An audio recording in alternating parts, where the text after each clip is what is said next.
नमस्कार, स्वागत है आपका हॉर्नबिल टीवी में और मैं हूं आपके साथ शिखा सकलानी। बुलेटिन की शुरुआत करते हैं खबरों के साथ। देहरादून स्थित राजभवन में कार्यक्रम का आयोजन किया गया, जिसमें राज्यपाल गुरमीत सिंह और मुख्यमंत्री पुष्कर सिंह धामी ने शिरकत की।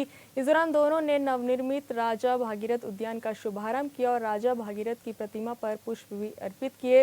वहीं सीएम ने उद्यान में लगे शिवलिंग में जलाभिषेक भी किया और भगवान शिव से प्रदेश की खुशहाली की कामना की। साथ ही नवरात्र के पहले दिन छोटी छोटी कन्याओं को मिठाई भी बांटी।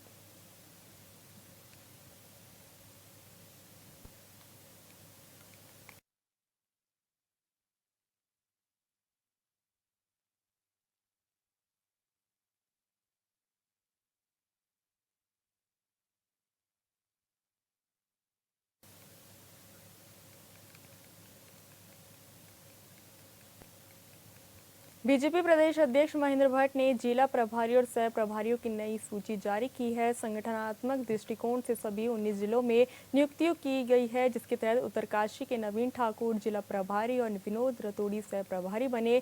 चमोली की आशा नौटियाल प्रभारी और महावीर पंवार सह प्रभारी बने हैं।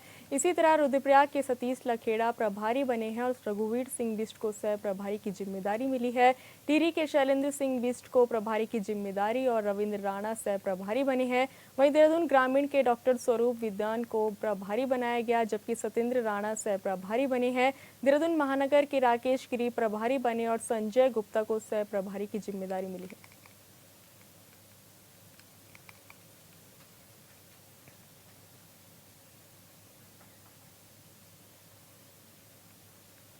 इस खबर पर ज्यादा जानकारी के लिए संवाददाता योगेश आर्य हमारे साथ जुड़ चुके हैं। योगेश, बीजेपी ने जिला प्रभारी और सह प्रभारी की सूची जारी की है, ऐसे में किन लोगों को ये अहम जिम्मेदारी मिली है?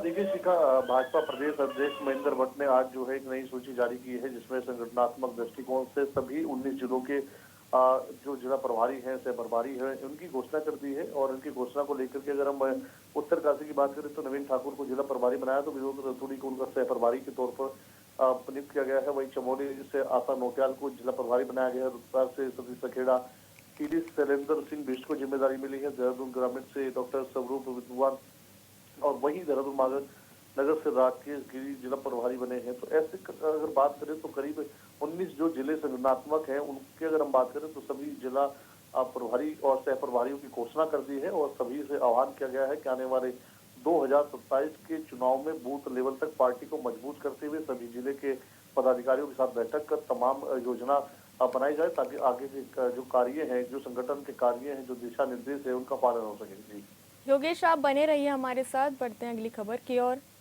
सैनिक कल्याण मंत्री गणेश जोशी ने कैंप कार्यालय में सैनिक कल्याण विभाग के अधिकारियों के साथ बैठक की, जिसमें उन्होंने शहीद सम्मान यात्रा 2 की तैयारियों की समीक्षा की। साथ ही मौसम विभाग के अलर्ट को देखते हुए निर्णय लिया गया कि यात्रा पूर्व निर्धारित 22 सितंबर की बजाय 25 सितंबर से शुरू होकर 4 अक्टूबर तक आयोजित की जाएगी। मंत्री जोशी ने अधिकारियों को सभी तैयारियां समय पर पूरे करने के निर्देश दिए। बता दें कि यात्रा का शुभारंभ मुख्यमंत्री पुष्कर सिंह धामी देहरादून से करेंगे। यात्रा के दौरान सैनिक कल्याण विभाग के अधिकारी उन 71 अमर बलिदानियों के घर जाकर उनके आंगन की पवित्र मिट्टी कलश में एकत्रित करेंगे, जिन्हें पहले चरण में शामिल नहीं किया जा सका था। ये मिट्टी सैन्य धाम के लोकार्पण से पहले इसमें सम्मिलित की जाएगी। बैठक में पहले मंत्री जोशी को विभाग ने भर्ती पूर्ण प्रशिक्षण की सफलता पर स्कॉच अवार्ड 2025 से सम्मानित किया।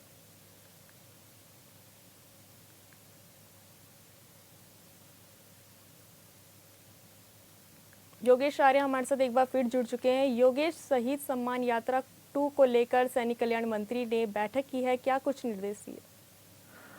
देखिए, जिस तरह देखा जाए कि सैनिक कल्याण मंत्री गणेश जोशी ने कैंप कार्यालय पर आज सैनिक कल्याण विभाग के अधिकारियों के साथ बैठक करते हुए जो है शहीद सम्मान यात्रा 2 की तैयारियों की समीक्षा की है। और जिस तरह से मौसम विभाग का अलर्ट है, उसको देखते हुए फिलहाल ये निर्णय लिया गया है कि पूर्ण निर्धारित 22 सितंबर आज से यात्रा प्रारंभ होनी थी, लेकिन 25 सितंबर से प्रारंभ होकर 4 अक्टूबर तक आयोजित की जाएगी। जो मंत्री गणेश जोशी है, उन अधिकारियों को सभी तैयारियों को पूरा करने के निर्देश देने के साथ साथ यात्रा सुचारू रूप से संपन्न हो सके, क्योंकि इसका शुभारंभ जो है मुख्यमंत्री पुष्कर सिंह धामी देहरादून से करेंगे। और वहीं अगर देखा जाए तो 71 अमर जो बलिदानी है, उनके घर जाकर के आंगन की मिट्टी को पवित्र कलश में एकत्रित करेंगे, क्योंकि पहले चरण में कुछ लोग छूट गए थे, ऐसे अमर बलिदानी जो जिनके यहाँ पर नहीं जाया गया था, लेकिन अब उनको दूसरे चरण में शामिल किया गया है, ताकि सैन्य धाम के लोकार्पण से पूर्व में उन जो प्रांगण की मिट्टी और सम्मिलित की जा सके, यानी कि इसको लेकर के पूरी जो तैयारी है वो भी की जा रही है। और प्रशिक्षण की सफलता पर स्कॉच अवार्ड 2025 भी भेंट किया गया, जिन्होंने बधाई दी है राज्य सरकार के पूर्व सैनिकों को, उनके परिवारों को। और उन्होंने साफ तौर पर कहा कि मंत्री जो है कल्याण विभाग के, उन्होंने साफ तौर पर कहा कि प्रतिबद्ध है, प्रतिबद्धता जो है हमारी जो है सैनिकों के प्रति रहेगी। योगेश, हमारे साथ जुड़ने और तमाम जानकारी साझा करने के लिए धन्यवाद। हरिद्वार में महिलाओं और परिवारों के स्वास्थ्य को लेकर बड़ा अभियान चलाया जा रहा है। रोशनाबाद के प्राथमिक स्वास्थ्य केंद्र में स्वास्थ्य मंत्री डॉक्टर धन सिंह रावत पहुंचे, जहां उन्होंने स्वास्थ्य पखवाड़े के तहत आयोजित निःशुल्क शिविर में शिरकत की। इस दौरान मंत्री ने बताया कि पूरे प्रदेश में करीब 4,500 से ज्यादा मुफ्त स्वास्थ्य शिविर लगाए जा रहे हैं, जहां महिलाओं और परिवारों की संपूर्ण जांच, परामर्श और इलाज की सुविधा उपलब्ध कराई जा रही है। यह अभियान प्रधानमंत्री नरेंद्र मोदी के जन्मदिवस से शुरू होकर 2 अक्टूबर तक चलेगा। मंत्री ने स्पष्ट किया कि ये केवल एक स्वास्थ्य जांच कार्यक्रम नहीं, बल्कि एक जागरूकता अभियान है, जिसका मकसद है कि हर महिला का स्वास्थ्य सुरक्षित हो, जिससे हर परिवार सशक्त बन सके।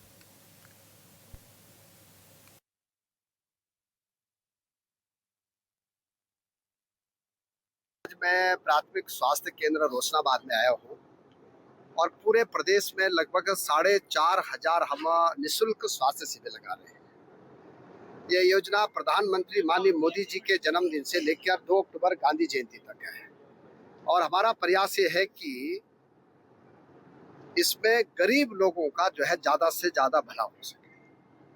प्रधानमंत्री मोदी जी ने एक ध्येय वाक्य दे रखा है पूरे देश को, स्वस्थ नारी सशक्त परिवार, और इसमें लगभग हर व्यक्ति को दवाइयाँ फ्री दी जाएंगी, जांचें फ्री की जाएंगी और किसी को बिना 1 रुपए दिए हुए जो है बिना पर्ची काटे भी वो हमारे स्वास्थ्य शिविरों में आ सकता है। हर प्रकार की जांचें की जाएंगी और मैं पूरे हरिद्वार जिले के स्वास्थ्य विभाग की टीम को बधाई दे रहा हूँ कि अभी तक लगभग 40,000 लोगों का जो है इन शिविरों में लाभ दे चुके हैं। हमारा टारगेट है कि हरिद्वार जिले में 2.5 लाख लोगों को इन स्वास्थ्य शिविरों में लाभ। यूके SSSC एग्जाम के दौरान पेपर लीक प्रकरण को लेकर सियासी हलचल तेज हो गई है। वहीं हरिद्वार पहुंचे सांसद त्रिवेंद्र सिंह रावत ने साफ कहा कि नकल विरोधी कानून ऐसे ही लोगों को जेल भेजने के लिए बनाया गया है। उन्होंने देहरादून पुलिस की त्वरित कार्रवाई की सराहना की। रावत ने मांग की है कि इस पूरे मामले में कड़ी से कड़ी कार्रवाई हो और शामिल बड़े नेटवर्क का पर्दाफाश किया जाए।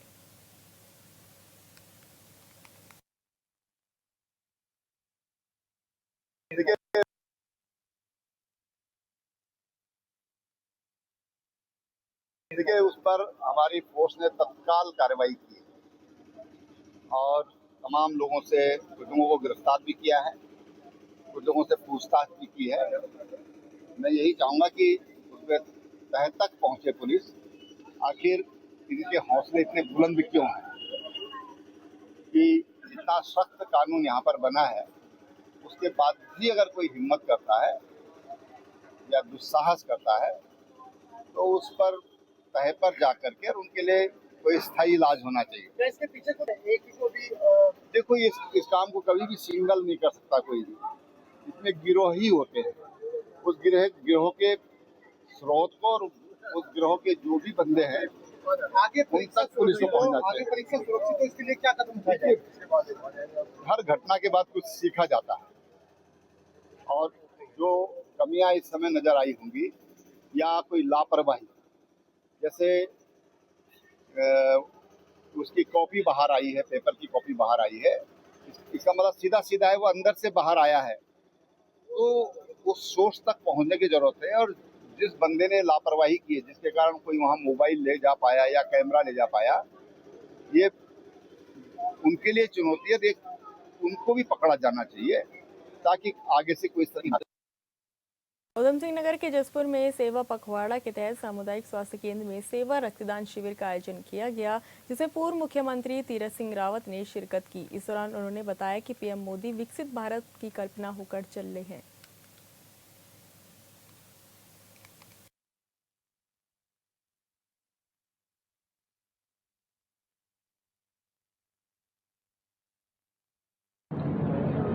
सत्रह सितंबर प्रधानमंत्री मोदी जी के जन्मदिन से और 2 अक्टूबर विजयदशमी महात्मा गांधी की जयंती तक पूरे देश के अंदर सेवा पखवाड़ा के रूप में पार्टी मना रही है। उसमें भिन्न भिन्न कार्यक्रम दिए हैं, क्योंकि मोदी जी ने प्रारंभिक जीवन से ही सेवा कार्य किया है। युवा अवस्था से ही सेवा कार्य में लगे रहे। शुरू में अपनी पढ़ाई के बाद और फिर रेलवे स्टेशन में पिताजी के साथ में चाय बेचकर यहाँ तक पहुँचने का काम किया। इवन कि उनका यदि जीवन काल देखेंगे तो रेलवे स्टेशन पे चाय बेचते हुए भी आर्मी के लोग जो सेना के बॉर्डर पे जाते हुए उनकी बोगियों में भी उनको फ्री सेवा देने का काम जो दिया, तो उस समय से सेवा भाव उनके मन में था। और आज भी प्रधानमंत्री के रूप में भले हैं, लेकिन सेवा प्राथमिकता उनके लिए है। खबर उत्तरकाशी से है, जहां जिला अस्पताल के डॉक्टरों ने अनिश्चितकाल के लिए ओपीडी का बहिष्कार कर दिया। उनका कहना है कि मरीज के साथ आई तीमारदार ने डॉक्टर के साथ अभद्रता की, जिस वजह से मरीजों को काफी समस्याओं का सामना करना पड़ रहा है। डॉक्टरों का कहना है कि महिला 11 बजे के करीब अपने बच्चे को डॉक्टर को दिखाने के लिए लाई थी, जहाँ भीड़ ज्यादा होने के चलते महिला ने डॉक्टर के साथ जाति सूचक शब्दों का प्रयोग कर अभद्रता की। साथ ही वहां पर खड़ी महिला सुरक्षा कर्मी के साथ भी हाथापाई करने पर उतारू हो गई। आज सुबह लगभग 11-11:15 बजे करीब जो है डॉक्टर दानिश जमाल जो हमारे पीडियाट्रिशियन हैं, उनकी ओपीडी में कोई महिला आई थी दिखाने, और वो जो उसका नंबर जो है काफ़ी पीछे था। और डॉक्टर दानिश के अनुसार जो है और डॉक्टरों के अनुसार भी जो उस महिला ने बड़ी अभद्र भाषा और कुछ मतलब ऐसे शब्दों का प्रयोग किया कि उसमें जो उनके आत्मसम्मान और स्वाभिमान को ठेस पहुँची है। तो सभी डॉक्टरों ने जो है उसमें जो है आज जो है 11:30 बजे के बाद से जो है ओपीडी बंद करने का निर्णय लिया। उन्होंने लिखित में भी दिया है मुझे, और बाकी हमारे इमरजेंसी सेवाएं हैं सारा इमरजेंसी में वो देख ही रहे हैं। ओपीडी में आई थी एक लेडी, उनका 10:30 के बाद का पर्चा है और उनका 34-35 आई थिंक नंबर था ओपीडी में। पर उन्होंने पहले मेरे साथ बदतमीजी करी कि नहीं तुम हमारा पहले तीसरे नंबर पे था तो तुमने पर्चा क्यों पलटा। फिर उन्होंने डॉक्टर साहब से बदतमीजी करी, फिर जातिवाद पे उतर आई, फिर जूते चप्पलों की भी बात करी। तो प्लीज़ इसको संज्ञान में लीजिए, क्योंकि डॉक्टर यहाँ पे एक ही पीडियाट्रिशियन है और वो बच्चों को बहुत अच्छे से देखते हैं और 2:30-3 बजे तक भी बैठ के देखते हैं, अपने घर में भी देखते हैं। तो प्लीज़ इस चीज़ का थोड़ा सा रखिएगा कि डॉक्टर की इज्जत करनी बहुत ज़रूरी है हॉस्पिटल। उनका कौन सा नंबर था जो आपके लिस्ट में था? 34वां-35वां नंबर। तो उनके अनुसार जो आप कह रहे हैं कि उन्होंने कहा था कि मेरा तीसरा था, तो वो किस आधार पे? ये तो उन्हीं से पूछिएगा कि उनका किस आधार पर था, क्योंकि उनका ओपीडी स्लिप पे जो नंबर है, टाइम जो हम तो गलत हो सकते हैं पर जो टाइम मेंशन है वो गलत नहीं हो सकता। वो 10:35 का था या 10:34 का नंबर कटा हुआ था। ये आप देख सकते हैं, उनके पास स्लिप होगी या यहीं पे आप काउंटर पे चेक कर लीजिएगा तो उनका स्लिप नंबर आपको पेशेंट पता का क्या लग जाएगा। नाम कुछ है? नाम तो पेशेंट का बच्चों का नाम था। हाँ, जानवी और रुद्रांश करके नाम थे, 2 बच्चे थे छोटे। क्या नाम है आपका? नाम क्या है? प्रतिभा। हल्द्वानी के रामपुर रोड स्थित ओलिविया कॉलोनी में रहने वाले यूट्यूबर सौरभ जोशी से 5 करोड़ रुपए की मांग की गई। जानकारी के मुताबिक सौरभ जोशी ने कोतवाली पुलिस को तहरीर देकर कहा कि 15 सितंबर को उन्हें जीमेल पर एक धमकी भरा मेल प्राप्त हुआ। मेल भेजने वाले ने खुद को कुख्यात भाव गैंग से जुड़ा बताया और गैंग के सरगना को छोटा डॉन नाम से मशहूर बताया, जो दिल्ली में सक्रिय है। आरोप है कि मेल में सौरभ जोशी से 5 करोड़ रुपए की रंगदारी मांगी गई है। साथ ही रकम न देने पर गंभीर अंजाम भुगतने की धमकी भी दी गई। वहीं पुलिस अब इस पूरे मामले की छानबीन में जुट गई।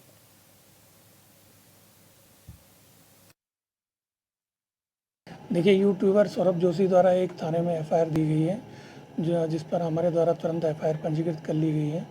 साथ ही जो उसमें कंटेंट है कि एक मेल प्राप्त हुआ है किसी भाऊ गैंग का, और जिसका वो कंटेंट ये है कि उससे 5 करोड़ की फिरौती मांगी गई है और न देने पर जान से मारने की धमकी दी गई।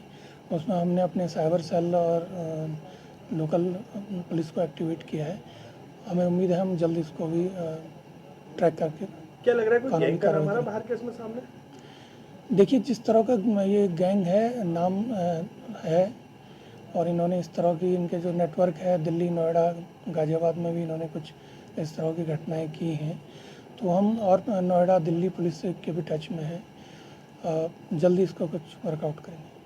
10वें राष्ट्रीय आयुर्वेद दिवस के अवसर पर जिला आयुर्वेदिक और यूनानी विभाग की ओर से विशेष चिकित्सा अभियान चलाया जा रहा है। इसके तहत विभाग आयुर्वेद को जन जन तक पहुंचाने का कार्य कर रहा है।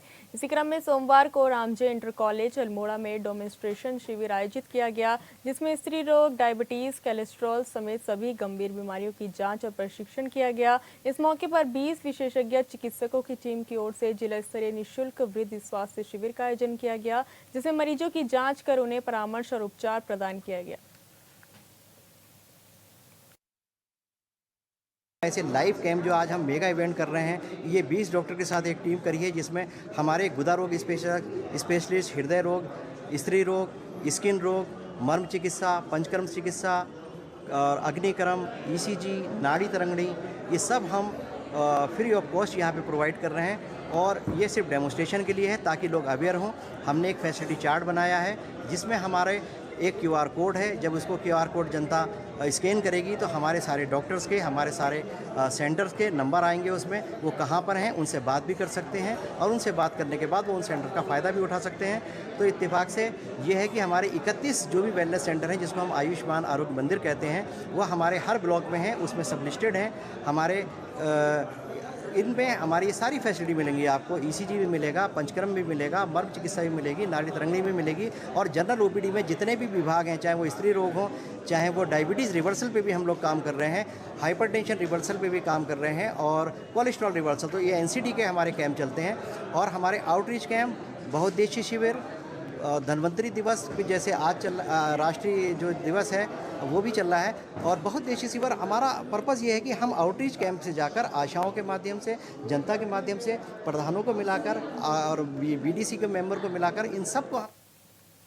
उधम सिंह नगर के काशीपुर का माहौल अचानक बेकाबू हो गया। बिना अनुमति निकले जुलूस ने शहर को दंगे की आग में झोंकने की कोशिश की। पथराव, तोड़फोड़ और पुलिस पर हमला भी हुआ, लेकिन खाकी के तेज एक्शन ने चंद मिनटों में हालात काबू में कर लिए और अब तस्वीर साफ है। कानून के साथ साथ बुलडोजर की गड़गड़ाहट भी गुंडों पर भारी पड़ेगी।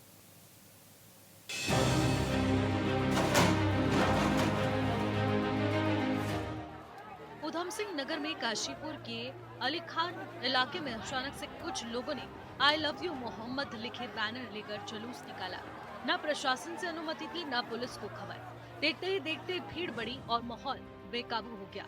पथराव, धक्का मुक्की और पुलिस से मारपीट तक की नौबत आ गई। सूचना मिलते ही SP सिटी अभय सिंह मौके पर पहुंचे। भारी पुलिस बल के साथ हालातों पर काबू पाया गया। पुलिस देखिए, कल रात 8 बजे की घटना है। ये एक नदीम अख्तर नाम का व्यक्ति है, जिसके द्वारा अपने कुछ साथियों के द्वारा अली खान मोहल्ले में 8 बजे के करीब में लगभग बिना किसी अनुमति के, बिना किसी सूचना के बाहर की किसी घटना का संज्ञान लेकर के और इसके द्वारा युवाओं को इकट्ठा किया गया और वहाँ जो आस पड़ोस के लोग थे उनको इकट्ठा किया गया और वहाँ भड़काऊ बातें करी गई और इसके बाद से वहाँ शांति व्यवस्था बिगाड़ने का प्रयास किया। इसने अराजकता फैलाने की कोशिश करी। इस सूचना पे वहाँ के आम लोगों के द्वारा जब पुलिस को इन्फॉर्मेशन दी गई थी तो तत्काल मौके पर पुलिस पहुंची और तुरंत वहाँ पे शांति व्यवस्था कायम की गई। इसके अतिरिक्त वहाँ से कुछ फोटो, वीडियो, जो CCTV कैमरे भी मिले हमें, जिसको आइडेंटिफाई करने के बाद कुछ लोगों के नाम आए हैं, जिनमें से हमारी टीमें उनको पकड़ने का प्रयास कर रही हैं। पुलिस ने सख्ती दिखाते हुए समाजवादी पार्टी के नेता नदीम अख्तर, दानिश चौधरी, हनीफ गांधी और अन्य अज्ञात लोगों पर मुकदमा दर्ज कर लिया। पुलिस का कहना है कि जुलूस में 400 से 500 लोग शामिल थे और मंच से भड़काऊ भाषण दिए जा रहे थे। जब रोका गया तो भीड़ ने पुलिस पर ही हमला कर दिया और सरकारी वाहनों को नुकसान पहुंचाया। बवाल के बाद अली खान इलाके में धामी सरकार का बुलडोजर भी गरज पड़ा। जिस तरह से उपद्रव हुआ, वहां अतिक्रमण पर धामी का पीला पंजा चला। संदेश साफ है, जो माफियाओं में नफरत घुलेगा उन्हें कानून के साथ साथ बुलडोजर की दहशत भी झेलनी पड़ेगी। घटना के पीछे थे जिन्होंने भी पूरे इवेंट को ऑर्गेनाइज किया था और कुछ ऐसे लोग जो कि उस घटना में सम्मिलित थे, जिनको हमारी आइडेंटिफिकेशन की कार्रवाई चल रही है। बाद में हमारी जो पुलिस पार्टी गई तो उनके साथ भी इनके द्वारा धक्का मुक्की की गई थी और जो सरकारी वाहन था उस पर हमला किया गया। तो उसके संदर्भ में कल रात में हमारे द्वारा अभियोग पंजीकृत किया गया, जिसमें 3 लोग नामजद हैं, नदीम और इसके 2 साथी, और बाकी अज्ञात के विरुद्ध हमारे द्वारा मुकदमा पंजीकृत किया गया है। इसमें शीघ्र ही हमारे द्वारा सख्त कार्रवाई अमल में लाई जाएगी। तो साफ है, काशीपुर को दंगों की आग में झोंकने की कोशिश जरूर हुई, लेकिन पुलिस की सूझबूझ और खाकी की सख्ती ने हालातों को संभाल लिया। और अब बुलडोजर की गड़गड़ाहट ने ये मैसेज भी दे दिया है कि काशीपुर में गुंडाराज नहीं, सिर्फ कानून और धामी सरकार का राज चलेगा। Bureau report, hornbill TV.